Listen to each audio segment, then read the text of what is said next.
ನಮ್ಮ ಕರ್ನಾಟಕದಲ್ಲ ಆಲದ ಮರದ ಮಧ್ಯ ಶಿವಂದೊಂದು ಅತ್ಯದ್ಭುತವಾದ ದೇವಸ್ಥಾನ ಇತ್ತ. ಅದು ಯಾವ ದೇವಸ್ಥಾನ ಅಂದ್ರೆ ತುಳುನಾಡಿನ ಆರಾಧ್ಯ ದೈವ ತುಳುವೇಶ್ವರ ದೇವಸ್ಥಾನ. ತುಳುನಾಡಿನ ಏಕೈಕ ತುಳುವೇಶ್ವರ ದೇವಸ್ಥಾನ ಇಪ್ಪುದ ಕುಂದಾಪುರ ತಾಲೂಕಿನ ಬಸ್ರೂರಿನಲ್ಲಿ.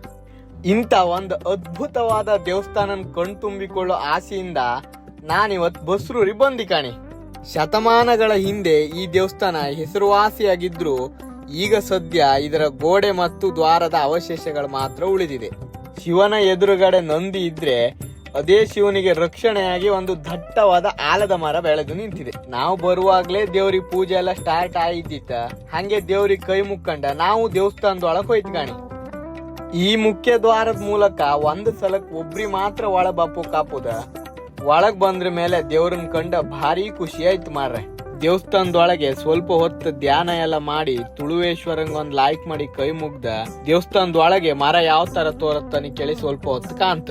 ಈ ಅದ್ಭುತವಾದ ದೇವಸ್ಥಾನ ನಾನ್ ಮಾತ್ರ ಕಂಡ್ರೆ ಸಾಕ, ನಿಮ್ಗೂ ತೋರ್ಸ್ಕಲ್ಲ ಅಂತ ಹೇಳಿ ಇದ್ರ ಬಗ್ಗೆ ಸ್ವಲ್ಪ ವಿಷಯ ವಿವರಣೆಗಳನ್ನೆಲ್ಲ ತಿಳ್ಕೊಂಡ ಯೂಟ್ಯೂಬಿಗೋಸ್ಕರ ವಿಡಿಯೋ ಎಲ್ಲ ಮಾಡಿದೆ. ಈ ತುಳುವೇಶ್ವರ ದೇವಸ್ಥಾನ ಎಷ್ಟು 1000 ವರ್ಷ ಹಳೇದ, ಹಾಗೆ ಇದ್ರ ಬಗ್ಗೆ ಯಾವ್ಯಾವ ಶಾಸನಗಳೆಲ್ಲ ಸಿಕ್ಕಿದೆ, ಹಾಗೆ ಇದ್ರ ಬಗ್ಗೆ ಊರಿನವ್ರು ಅಂತ ಹೇಳ್ತಾರ, ಇದೆಲ್ಲ ನಿಮ್ ಕರೆಕ್ಟ್ ಗೊತ್ತಾಯ್ಕಾರೆ ಯೂಟ್ಯೂಬ್ ಅಲ್ಲ ಆದೇಶ್ ಕುಂದಾಪುರ ಎಂಬ ಚಾನಲ್ ಇತ್ತ. ಇದ್ರಲ್ಲ ತುಳುವೇಶ್ವರ ದೇವಸ್ಥಾನದ ಸಂಪೂರ್ಣ ವರದಿಯನ್ನು ಹಾಕಿದೆ.